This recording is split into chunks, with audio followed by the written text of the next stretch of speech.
Rythme et couleurs de la campagne au menu de plusieurs quotidiens sortis ce mercredi 20 mars 2024. En effet, bon nombre de journaux ont essayé de rendre compte, détournés à discours, programme des candidats et de la mobilisation de leur camp sur le terrain. Le journal La Critique constate pour sa part, les candidats ont affiché de fortes ambitions pour diriger le pays. Seulement entre le discours et le profil des candidats, le fossé s'est élargi au fil des jours de campagne.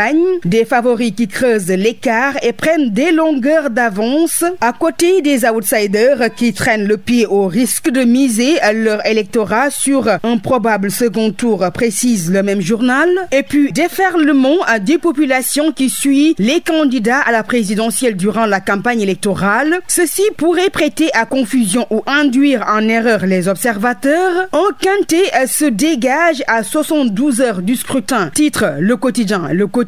À ce sujet, l'observateur prévient que la foule est un baromètre en trompe-l'œil. Le journal interroge un spécialiste selon lequel il n'est jamais évident de faire une corrélation entre les foules que l'on voit et l'électorat réel. Pendant ce temps, Karim fait monter les enchères soutien à l'AS, tout en rappelant qu'il y a 2 jours, Wade fils, candidat recalé, avait demandé à ses partisans et alliés de rester mobilisés pour la suite du combat qui sera déterminé en rapport avec le secrétariat général national du PDS, Maître Abdoulaye Wade. Mais en attendant cette sortie de Wade père, le journal Le Quotidien rapporte que 10 députés et 20 responsables de la fédération du PDS décident de rejoindre le candidat de la coalition Benno Bokk Yakaar au moment où Sud Quotidien revient sur la thématique de la réforme des institutions et du renforcement de l'état de droit abordé sous l'angle de l'hyper-présidentialisme. En tout cas, pour le journal Point Actu, le PDS est écartelé entre un possible boycott et un choix contre nature. Parlons